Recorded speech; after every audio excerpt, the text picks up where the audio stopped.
व्रत एक तप है, उद्यापन उसकी पूर्णता। और कोई भी व्रत तभी पूर्ण माना जाता है जब हम उसका विधि विधान से उद्यापन करते हैं।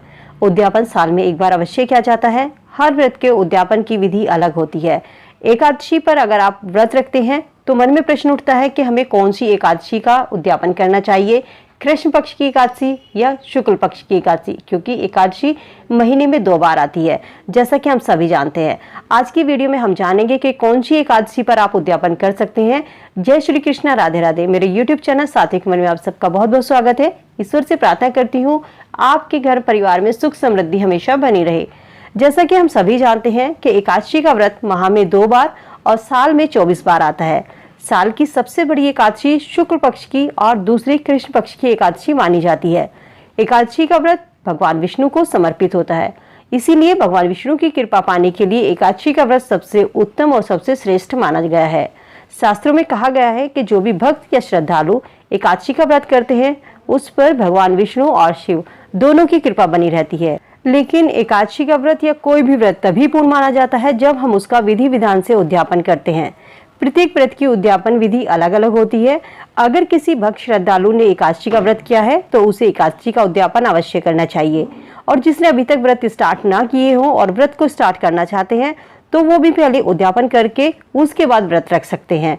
कुछ लोग साल भर की केवल कृष्ण पक्ष की एकादशी के 12 व्रत करते हैं तो उन्हें कृष्ण पक्ष की एकादशी का उद्यापन कर सकते हैं।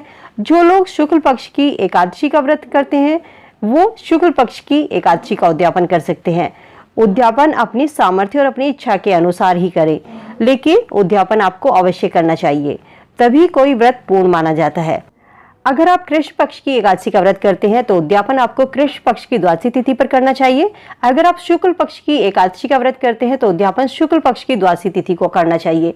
अगर आप दोनों पक्षों की एकादशी का व्रत करते हैं, शुक्ल पक्ष और कृष्ण पक्ष दोनों एकादशी का व्रत कर रहे हैं, तो आप उद्यापन किसी भी पक्ष की द्वादशी तिथि को कर सकते हैं। उद्यापन हमेशा द्वादशी तिथि को किया जाता है क्योंकि एकादशी का उद्यापन 2 दिन का होता है।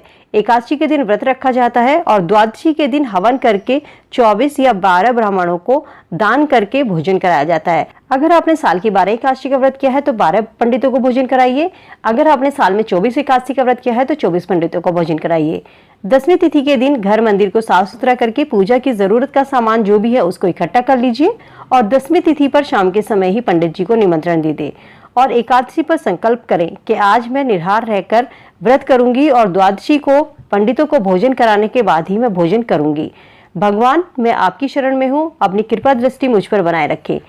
पंडितों को क्या दान दिया जाता है या किस तरीके से हवन में क्या क्या सामान यूज होता है, ये आप जो भी आपके आसपास पंडित हैं उनसे पूछ करके हवन की पूजा की सामग्री इकट्ठी कर लीजिए, क्योंकि दान में और हवन में बहुत सारा एकादशी पर सामान आता है उद्यापन में। तो इसका उद्यापन काफी बड़ा होता है, यहाँ पर बताना मुश्किल होगा क्योंकि वीडियो बहुत लंबा हो जाएगा। इसीलिए अगर आप जिस भी पंडित जी से करा रहे हैं उनसे पूजा का, हवन का, दान का सामान अवश्य पूछ लें। दान में व्यक्ति कुछ भी दान कर सकता है अपनी सामर्थ्य के अनुसार।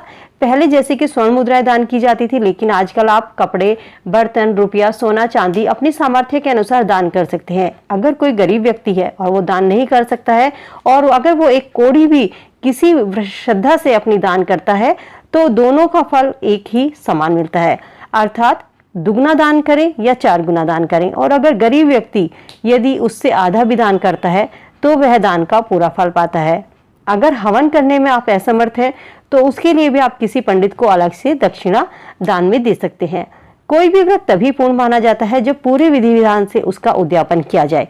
उद्यापन इसलिए भी जरूरी होता है क्योंकि हम जो व्रत करते हैं उसके साक्षी जितने भी सभी देवी देवताएं होते हैं, तो उद्यापन के दौरान हम हवन करके, पूजा करके उन सभी देवी देवताओं का आह्वान करते हैं और उनके सामने जो कुछ दान किया जाता है, जो दान दक्षिणा दी जाती है व्रत से संबंधित, तभी हमारी व्रत और हमारी पूजा संपूर्ण होती है।